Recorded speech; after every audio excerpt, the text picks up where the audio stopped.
Сәлеметсіздер ме, құрметті вебинарға қатысушылар. Сіздермен қауышқаныма өте қуаныштымын. Өзімді таныстырайын. Менің аты жөнім Окумова Жанара болады. Астана қаласы Асыл Мирас аутизм орталығының оқыту дағдыларын дамыту бағдарламасының клиникалық педагогі болып табыламын. Құрметті қатысушылар, мен анық көрініп, жақсы естіліп тұрмын ба сіздерге? Чатқа қосу таңбасын жазсаңыздар болады.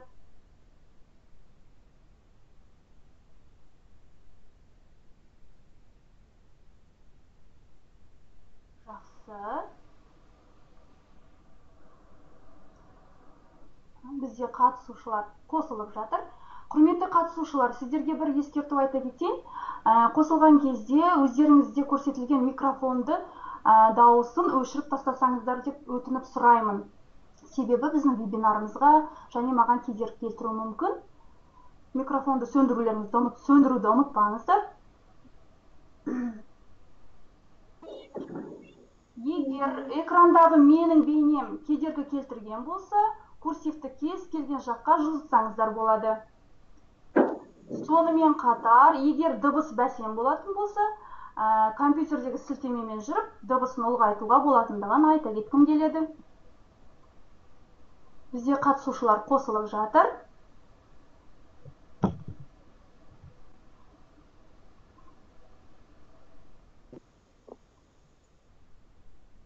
Өте тамаша.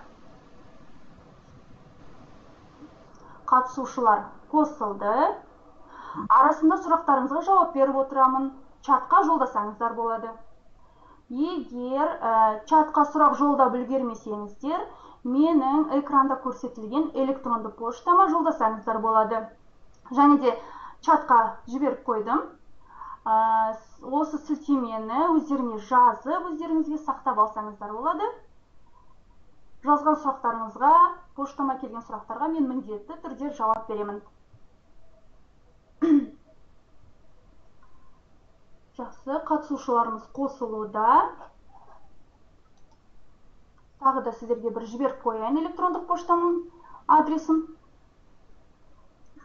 Жақсы, олай болса қатысушыларымыз қосылып жатыр.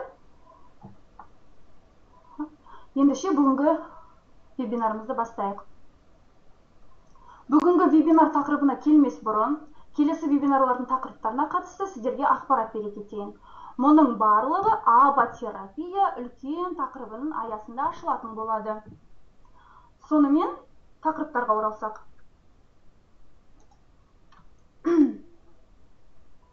Бірінші тақырыпты біз бүгін талқылайтын боламыз. Яғни мінез-құлықты қолданбалы талдау жайында жалпы түсініктер. Яғни тілдік, қарым-қатынастық және әлеуметтік дағдылардың жетіспеушілігін есепке алмаған күнде аутистік спектрінің бұзылысы бар балалар түрлі мінез-құлық формаларын көрсетеді.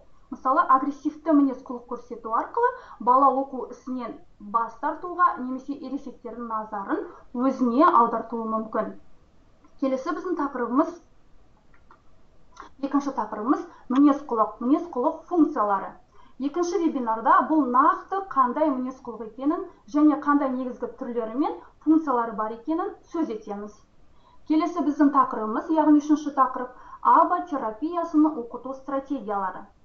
Аботерапиясының оқыту стратегиясының көмегімен аутистік спектрінің бұзылысы бар бала коммуникативті инициативасын дұрыс білдіруге, яғни өз бетінше сұраныс білдіруге үйретеміз. Келесі біздің тақырыбымыз қатесіз оқыту. Яғни оқытудың маңызды құрамдас бөлігі бұл көмек болып табылады. Яғни сіздерге түсінікті болу үшін айта кетейін, көмек дегеніміз ол подсказка. Көмек ол не үшін керек? Бала жаңа дағдыларды қиындықсыз меңгеріп алу үшін қажет. Дәл осы мақсатта қатесіз оқыту стратегиясы пайдаланылады. Келесі біздің тақырыбымыз ол ынталандыру түрлері. Яғни сонымен қатар біз ынталандыру не екенін қарастырамыз. Ынталандырудың қай түрі, қандай жағдайда, дұрыс қолданған жағдайда оқыту сәтті болатынын түсінеміз. Бастапқы кезеңде бала бірлесіп жұмыс жасауда негізгі бастапқы базалық дағдыларды үйреніп алу тиіс. Оларға яғни аутистік спектрінің бұзылысы бар баланың сөзді қабылдауы және түсінуі, аутистік спектрінің бұзылысы бар балада визуалды қабылдауды қалыптастыру, дамуындағы еліктеу дағдысының рөлі, активті сөздік қорын қалыптастыру және киіну дағдысына үйрету. Құрметті тыңдаушылар, қазіргі таңда көптеген ата-аналар мен педагогтар балаларды түстерді ажыратуға, сандар мен әріптерді тануға баулиды.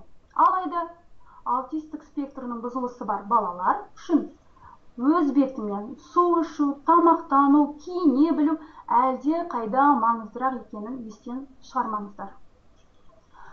Бүгінгі вебинардың тақырыбына оралсақ, яғни аба-терапия, мінез-құлықтың қолданбалы талдауы туралы жалпы түсінік. Бұл біздің кіріспе вебинарымыз. Сіздерді бүгінгі вебинардың жоспарымен таныстырып өтейін. Бұл жерде біз 3 сұрақты қамтимыз. Яғни бірінші сұрағымыз мінез-құлық дегеніміз не? Қолданбалы мінез-құлықты талдау туралы жалпы түсінік және аба-терапиядағы ата-ананың рөлі. Бірінші сұраққа келетін болсақ, мінез-құлық дегеніміз не деген сұраққа жауап беріп көрейікші. 20 ғасырдың әйгілі психологтарының бірі, американдық психолог Скиннер, мінез-құлыққа мынандай анықтама берген екен. Адам қоршаған ортамен басқарылады. Орта толығымен адаммен қалыптасады. Яғни мінез-құлық өзінің нәтижесімен қалыптасады және тұрақталады деген екен. Яғни мінез-құлық бұл сыртқы факторлар немесе заттарға қатысты ағза немесе дене бөлігінің қимылы болып табылады.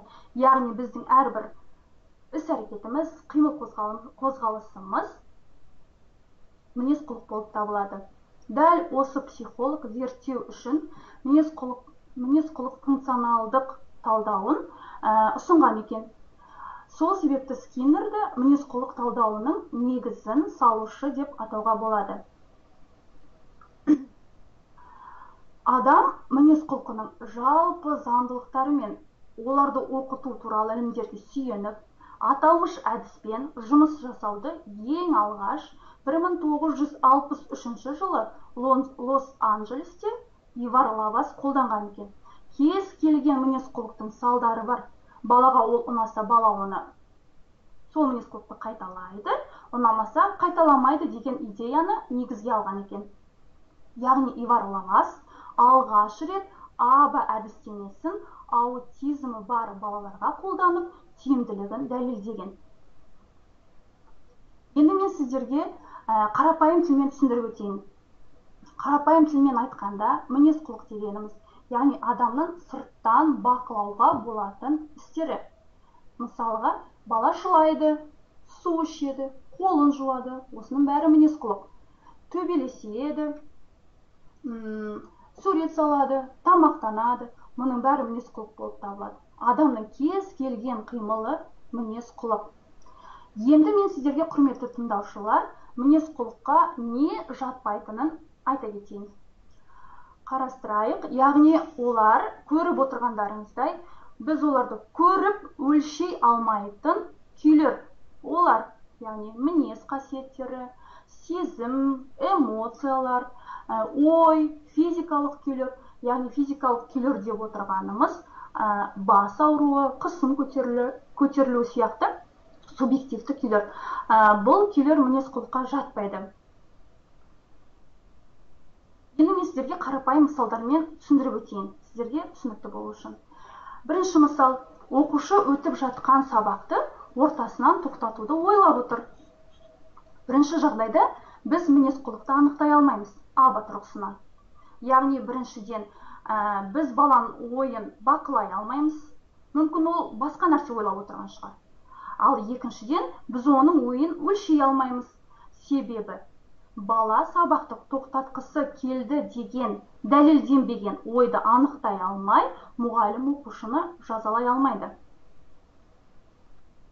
Екінші мысалда, оқушы парталасымен 5 минут сөйлесті, орнынан 2 рет тұрды және сабақтың бітуіне 5 минут қалғанда сыныптан шығып кетті. Екінші жағдайда біз мінез-құлықты бақылай аламыз. Қалай? сөйлесті, орнынан тұрды, сыныптан шығып кетті. Біз мінез құлықты бұл жерде өлшей аламыз. Яғни 5 минут порталысымен сөйлесті, 2 рет орнынан тұрды, 5 минут қалғанға дейін, яғни сабақтан шығып кетті. Яғни бұл мінез құлықты біз ап әдістемесін қолдана отырып өзгерте аламыз. Көріп отырғанымыздай, мінез құлықтың қалыптасуына үлкен рөлді жағдаяттар ойнайды. Дәл осылар осындай немесе басқалай мінез құлық көрсетуге әкеледі. Бала бойындағы көптеген мінез құлықтың түрлері өзге адамдар, мысалы ата-анасы, ата-әжесі қолдаған үшін ғана қалыптасуы мүмкін. Мынандай жағдайды елестетіп көрейік сіздермен. Анасы телефонмен сөйлесіп тұрса, баласы анасының назарын өзіне аудару үшін бірнеше әрекеттер жасауы мүмкін. Яғни ана деуі мүмкін, анасын барып сүюі мүмкін, қолынан тартуы мүмкін, қасына барып көзіне қарауы мүмкін. Мұндай мінез құлықтың формалары қоғамда әлеуметтік қабылданған болып есептеледі. Ал енді сіздермен аутистік спектрінің бұзылысы бар бала осындай жағдайда не істеуі мүмкін екенін қарастырайық. Бұндай жағдайда бала шыңғыра бастауы мүмкін, демонстративті түрде ойыншықтарды лақтырады, өзін ұруы мүмкін. Осы мінез құлықтың әрбір түрі өзіне назар аударудың қабылданбайтын түрлері болып табылады. Неліктен бала мұндай мінез құлық көрсетеді? Бала анасының назарын аудару үшін өзіне өте көп күш салуы қажет. Немесе оны ол қалай жасау керектігін түсінбейді. Яғни телефонмен сөйлесіп болуын күту қиынға соғады. Сол себепті аутистік спектрінің бұзылысы бар бала үшін өзін өзі бетінен ұру оңайырақ. Өйткені бұл үшін күш салу қажет емес. Ересек адамның назарын сұрауды білмейтін бала аутоагрессия арқылы өзіне үлкеннің назарын аударудың ең оңай және бір қарапайым тәсіл екендігін түсіне қояды. Яғни аутоагрессия деп отырғанымыз бұл өзіне бағытталған агрессияның түрі. Яғни қалай күту керектігін мінез құлықтың функциялары мен түзету жолдары туралы келесі вебинарда сіздермен ашық айтатын боламыз. Сонымен құрметті қатысушылар, бүгін біз жоспарымыздың бірінші сұрағы бойынша мына мәселелерді қарастырдық сіздермен. Олар мінез құлық дегеніміз не, адамның қандай күйлері мінез құлыққа жатпайды, қандай мінез құлық әлеуметтік қабылданбалы және жағымсыз әрекетті қарастырдық. Құрметті тыңдаушылар, бірінші сұрақ бойынша сұрақтарыңыз болып жатса, туындап жатса, мен сіздерге жауап беруге дайынмын.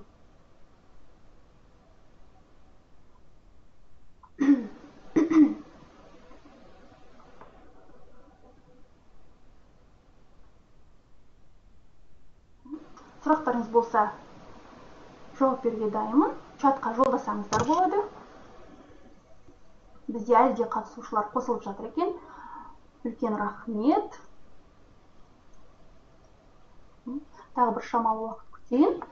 Сұрақ болмай жатса, сұрақтарыңыз кейінірек туындап жатса, құрметті тыңдаушылар, экранда көрсетілген чатта жазылған менің электронды поштама жолдасаңыздар болады. Келіп түскен сұрақтарға мен міндетті түрде жауап беремін сіздерге. Жақсы. Сұрақ болмаса, сұрақ жоқ екен, сұрақ болмаса, вебинарымыздың келесі сұрағына көшейік. Вебинардың екінші сұрағы АБА-терапия мінез құлықтың қолданбалы талдауы туралы жалпы түсінік мәселесіне көшейік. АБА Applied Behavior Analysis қазақшадағы аудармасы мінез құлықтың қолданбалы талдауы деген мағынаны береді. Қолданбалы талдау бұл мінез құлықты зерттейтін, дәлірек айтқанда жақсы жағына, яғни әлеуметтік жағымды жағына өзгеруін зерттейтін ғылыми пән. АБА әдістемесі аутизмді түзету бойынша ғылыми дәлелденген әдіс болып табылады. Көбіне АБА әдістемесін аутистік спектрінің бұзылысы бар балаларға қолданылады деген ұғым бар. Бірақ ол олай емес. АБ әдістемесін аутистік спектрінің бұзылысы бар балалармен қатар басқа да салаларда қолдануға болады. Мысалы, дамуы қалыпты балалармен, яғни мектепте, балабақшада, жұмыстың тиімділігін арттыру мақсатында кәсіпорындарда қолдануға болады. Мектепте, балабақшада, мысалға, АБ әдістемесін қолдана отырып, баланың көрсеткен жағымсыз мінез-құлығын біз түзей аламыз. Ал кәсіпорында АБ әдістемесін қолданып, сіз қызметкердің мінез-құлығын өзгерте аласыз. Яғни, соның нәтижесінде жұмыстың тиімділігі артады. Және жақсарады жұмыстың тиімділігі. Ал ол үшін қызметкер марапатталады.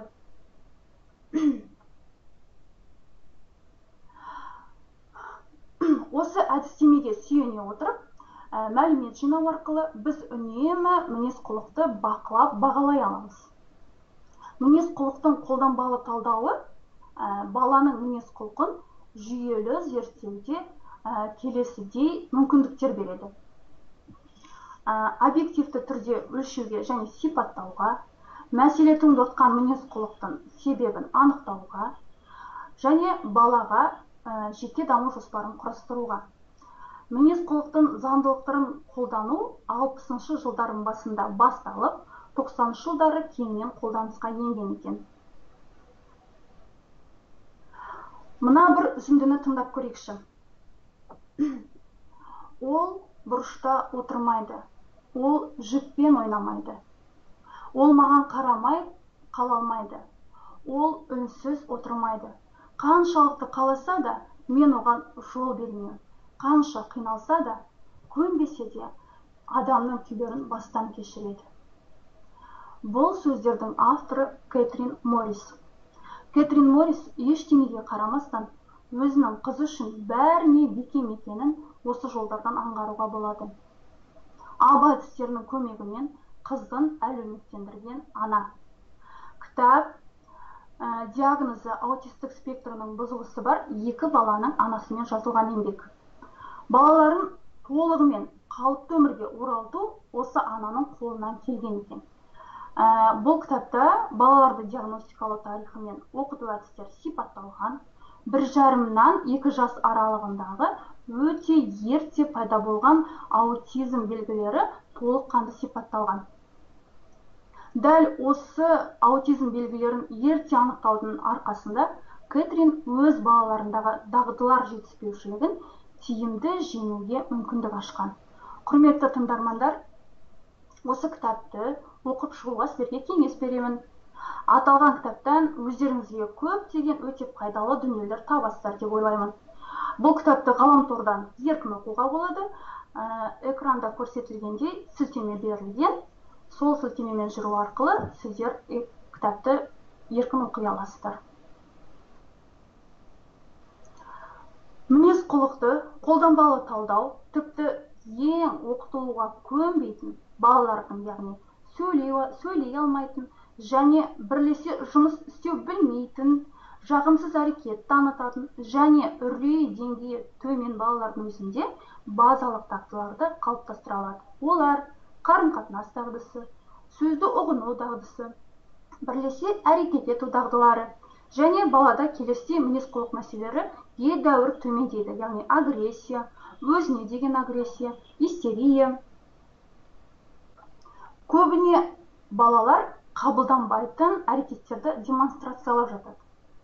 Дәл АБ әдістемесі келесі жағдайда таңдаған дұрыс. Қандай жағдайда? Гиперактивті, яғни жылдам қимылдап, үстелден жиі тұрып кетіп, отырғызуға қиынға түскенде, жақындары тарапынан бақылауға көнбейтін мінез-құлықты балаға, сабақты жек көретін, одан бас тартудың түрлі жолдарын іздесе, өтініштер мен шектеулер әсер етпегенде, сөздік нұсқауларды тыңдамаса, жан-жағына көп қараса, педагогқа қатысты агрессия танытқан жағдайда, тапсырманы көп рет қайталағаннан кейін ғана орындаса, немесе мүлдем орындамай айқайласа, есімін атағанда бұрылмаса, қарым-қатынас жасауға талпынбаса, сөзді түсінбей болмаса, тілі дамымағандығы соншалықты бала өз ойлары мен тілектерін жеткізе алмаған жағдайда, бір нәрсені бірнеше рет қайталау қажет болса, АБ әдістемесін тиімді қолдана отырып, оң нәтижеге қол жеткізуге болады. АБ әдістемесі тиімді болғандықтан, кемшілік, ауырлығына қарамастан әрбір балаға жеке шешім табуға мүмкіндік береді. Жетіспейтін дағдыларын ескере отырып, әрбір балаға жеке даму жоспары жасалады. Балаға жеке даму жоспарын жасау үшін оқу барысында қол жеткізілуі тиіс бастапқы дағдыларға, яғни базалық тілдік және оқу дағдыларын бағалау, яғни ABLS-R бағалауын жүргізіп, анықтап алу қажет. Бұл ABLS-R бағалаудың авторы доктор Джеймс Паркинсон екенін айтып өткім келеді. Және оқыту барысында баланың бағдарламасына қажетті түзетулер де дер кезінде енгізіліп отырады. Қалай ойлайсыздар? Біз баланың жеке даму жоспарына не үшін түзетулер енгіземіз? Яғни, бала бір дағдыны меңгергеннен кейін мақсатты нақтылай отырып, келесі дағдылардың баланың жеке даму жоспарына қосамыз. Бала біз берген жеке даму жоспарында ұзақ уақыт нәтиже көрсетпесе, дағдыларды қайта қарастырамыз. Себебі, дәл қазіргі уақытта бұл дағды бала үшін қол жетімсіз болуы мүмкін. Баланың жеке даму жоспарына кіретін негізгі базалық оқыту дағдыларын көріп отырсыздар. Яғни олар сұрау дағдысы, сөзді түсіну дағдысы, визуалды қабылдау дағдылары, еліктеу дағдылары, өзіне қызмет көрсету дағдысы, қарым-қатынас және коммуникация дағдысы, моторика дағдылары. Неліктен бұл дағдылар негізгі базалық бастапқы дағдылар болып табылады. Осы дағдылардың әр қайсысына тоқталып, сіздерге жеке-жеке түсіндіріп өтейін мысалдармен. Баланың дамуындағы ең маңызды дағдылардың бірі болып сұрай алу, яғни өзіне көңіл аударту дағдысы болып табылады. Себебі, аутистік спектрінің бұзылысы бар балаларға коммуникациялық қарым-қатынас жетіспегендіктен өзіне көңіл аударту өте қиынға соғып жатады. Кейде бала өзіне көңіл аудартудың жолы деп ересектерден қашады, қашу мүмкін, немесе су ішкісі келгенде түсіндіре алмаса, сұрай алмаған жағдайда бала жылайды, өзін-өзі ұрады. Сондықтан соны назар аудартудың бір несі ретінде көріп, баладағы бұл ең маңызды дағдылардың бірі болып табылады, сұрау дағдысы. Келесі біздің дағды, ол сөйлеген сөзді, яғни бала айтылған сөзді түсіну базалық дағды болып табылады. Себебі аутистік спектрінің бұзылысы бар балаларға тіпті қарапайым нұсқауларды орындау жиі қиындыққа соғып жатады. Мысалға, кел, отыр, тұр, бар, қоқысты таста, анаңа бар деген сияқты жиі қолданылатын, жиі қиындыққа соғып жатқан қарапайым нұсқаулардың өзі.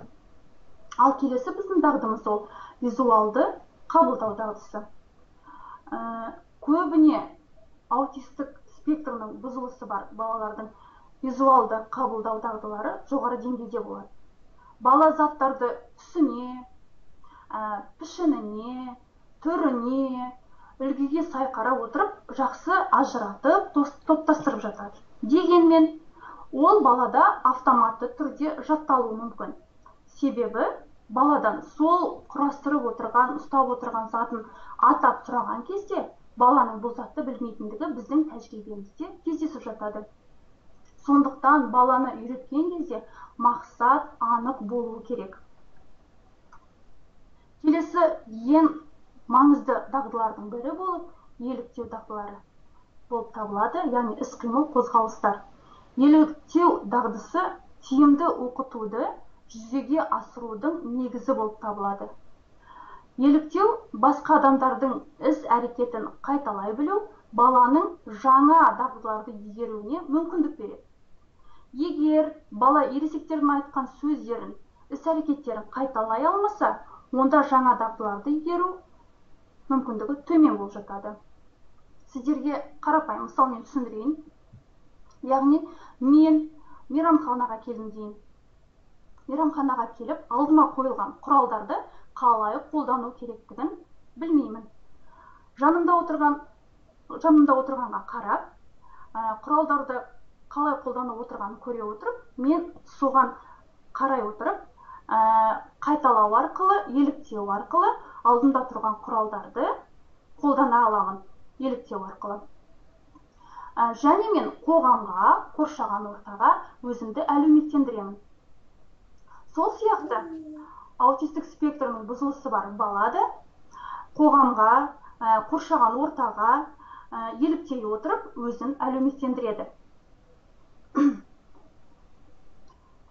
Сіздер, құрметті тыңдаушылар, мына жеңіл іс-қимылдарды қайталау арқылы балаңызды тексеріп көрсеңіз болады.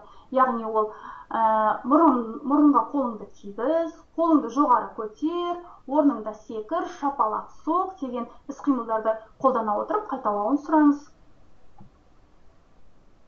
Ал келесі дағдымыз өз-өзіне қызмет көрсету дағдысы болып табылады. Бала үшін маңызды дағдылардың бірі.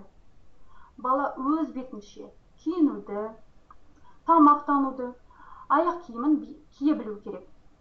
Бұл өмірлік қажетті, маңызды дағдылар, және олар келесі дағдыларды игеру үшін негіз болып табылады. Яғни жоғарыда атап өткен базалық дағдылар, яғни сұрай алу, айтылған сөзді түсіне білу, еліктеу дағдылары, визуалды қабылдау дағдысы, өзіне қызмет көрсету дағдысының балада болмауы жағымсыз мінездің пайда болуына, яғни ашулануына, агрессия көрсетуіне, өзіне бағытталған агрессия, истерияға әкелуі мүмкін. Ал АБА-да аутистік спектрінің бұзылысы бар балаларға базалық дағдыларды табысты меңгертуде келесі әдістер мен құралдар пайдаланылады. Яғни әдістер ол жеке блоктармен оқыту әдісі, кездейсоқ оқыту әдісі, сатылап оқыту әдісі және құралдар ынталандыру және көмек көрсету. Құрметті тыңдаушылар, бүгінгі біздің вебинар кіріспе болғандықтан, жоғарыда талқыланған негізгі базалық дағдылардың әрқайсысы үшін, сондай-ақ оқытуда қолданылатын әдістер мен құралдарға жеке вебинарлар арналған. АБА әдістемесі 50 жылдан астам тиімді қолданылып келеді. Зерттеулер көрсеткендей, осы әдістемені қолдану арқылы қарым-қатынас, әлеуметтік өзара әрекеттесу, мектеп алды дағдылары, өзіне қызмет көрсету дағдылары, яғни ол гигиена, киіну, жуыну, тамақтану және тағы да басқа дағдыларды жақсартуға болады. Әрине, қарқынды ілгерілеу балада АБА терапиясымен неғұрлым ерте жастан үздіксіз қолдансақ, оңтайлы нәтиже береді.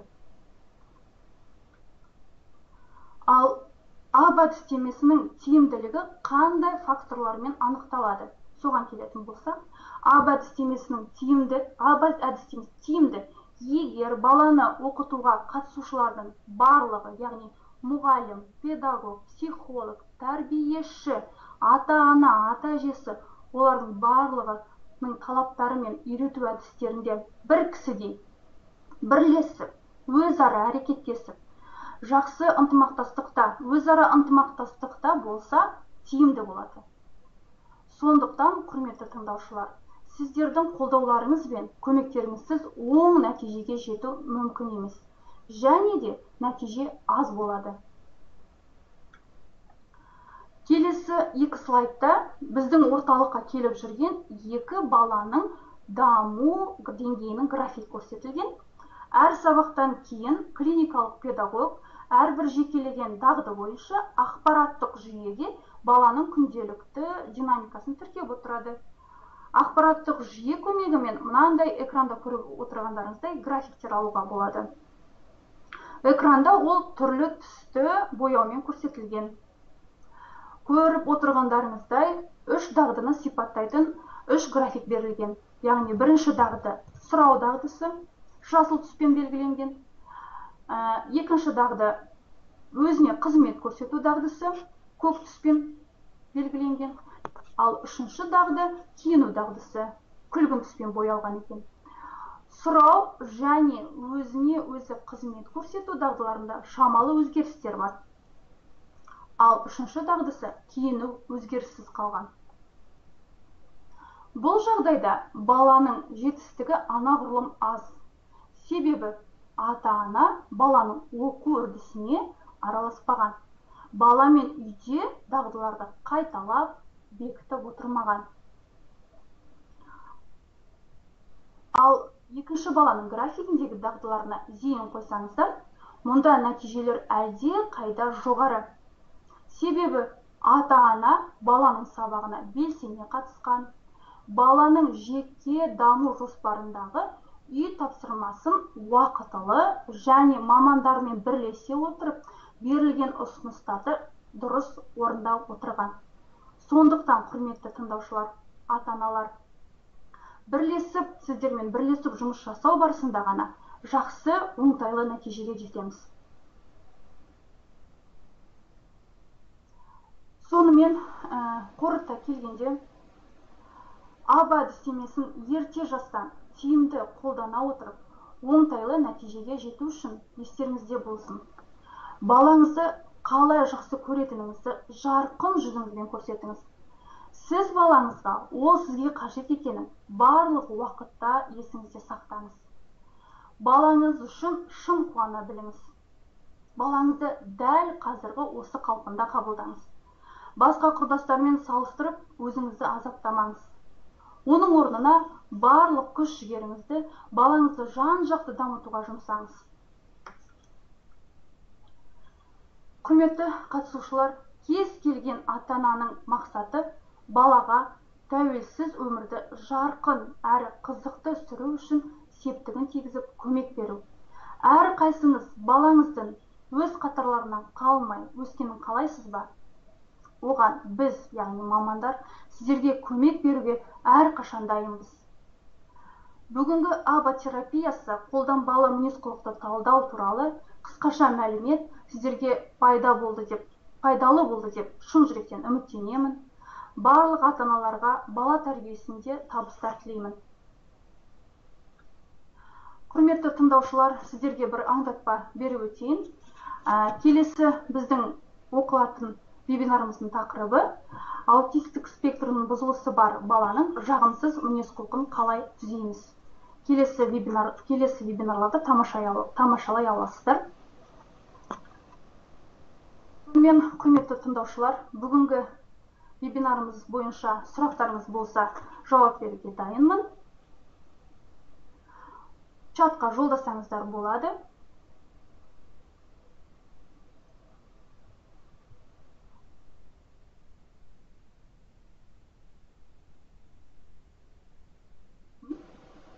Егерде сұрақтарыңыз кейінірек туындап жатса, чатта көрсетілген менің электронды поштама жіберсеңіздер болады. Мен сіздерге міндетті түрде жауап беруге тырысамын. Сіздер бүгінгі вебинардан жақсы, керекті, өздеріңізге пайдалы мағлұматтар алды деп ойлаймын. Сіздердің сұрақтарыңызды күтемін.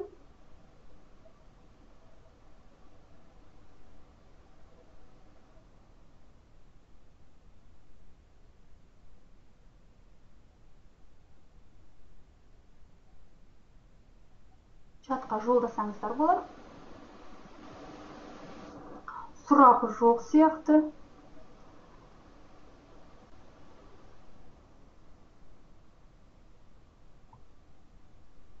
Әлі де уақыт бар. Жолдасаңыздар болады сұрақтарыңызды.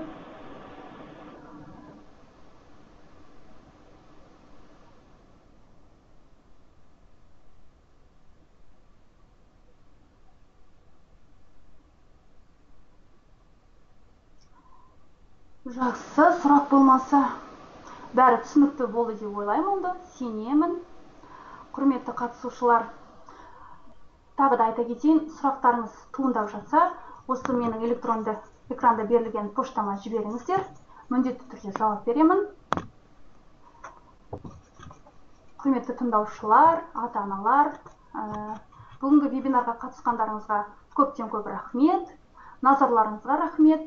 Сіздерді келесі вебинарларға қатысуға шақырамын. Міндетті түрде қатысыңыздар. Көп рахмет. Қош, сау болыңыздар.